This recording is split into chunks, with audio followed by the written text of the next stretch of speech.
Allez, allô. Tu ne le quittes pas des yeux et hop. Allez, attrape, Tonio.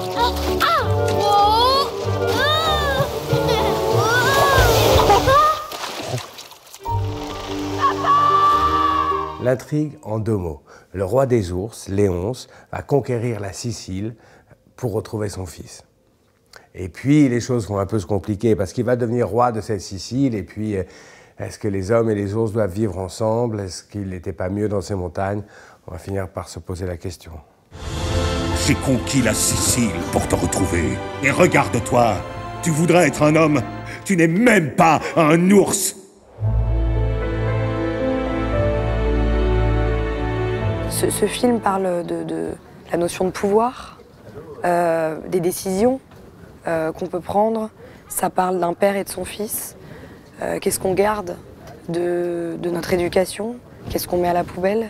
L'ours est une créature de la nature. Il y a des instincts que nous ne devons pas perdre. Je suis un animal. C'est ça.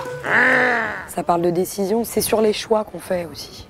C'est un conte initiatique. Je suis un peu qui l'on est sur le pouvoir, les pièges justement des relations humaines, etc. Le film est tiré d'un conte de Dino Buzzati, un conte italien qui est un petit peu le petit prince italien. Mais Buzzati pour moi c'était un auteur phare quand j'avais 17-18 ans. Il m'a beaucoup influencé aussi dans mon travail de dessin, dans l'esprit de mes histoires.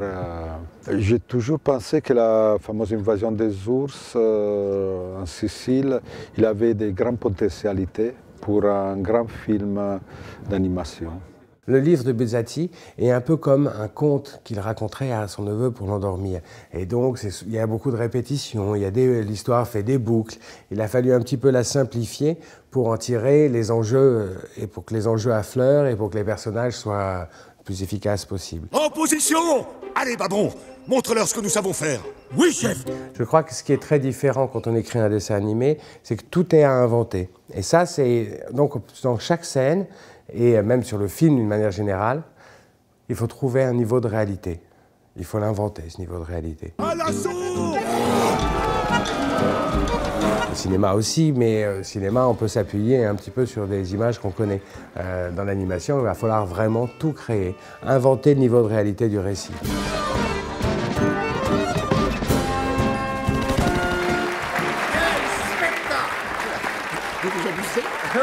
J'adore le cinéma.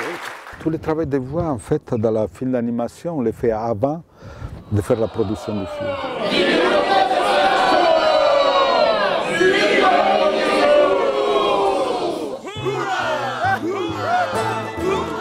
Vive le professeur! Vive l'ami des ours! Parce que ça nous sert pour donner les expressions aux personnages, pour trouver les gestes et la façon de bouger. Alors c'est très important et de l'autre côté c'était très agréable parce que les acteurs ils n'ont pas l'angoisse de se faire voir et ils doivent travailler qu'avec la voix. Et on était libre, donc il n'y avait pas de contraintes liées à la technique de doublage. Et ça, pour moi, c'était nouveau. Je me suis retrouvé à faire une voix sur le film parce qu'on avait écrit le rôle d'un baladin qui parlait en vers. Alors, c'est un peu difficile à vendre à les producteurs. Alors, j'avais décidé de faire la voix pour leur montrer que c'était possible. Pour vous, qui aimez le rire, les larmes, les légendes, l'aventure, l'émotion, voici la fameuse invasion des ours en Sicile. Et puis finalement, quand il a fallu enregistrer les voix, les animateurs ont dit « Ah, on aimait bien la voix du gars avant », donc j'ai finalement fait la voix et j'ai joué avec Leïla, c'était formidable. C'est pas un doublage qu'on a fait.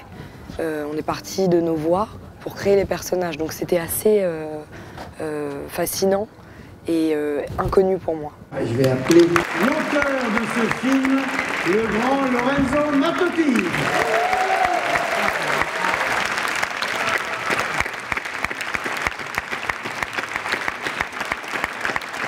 Je crois que c'est déjà une victoire d'être sélectionné à Cannes et aussi un certain regard.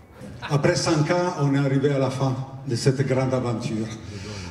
C'était un chemin dur, pire que les ours quand ils sont arrivés aux hommes, mais on est arrivé.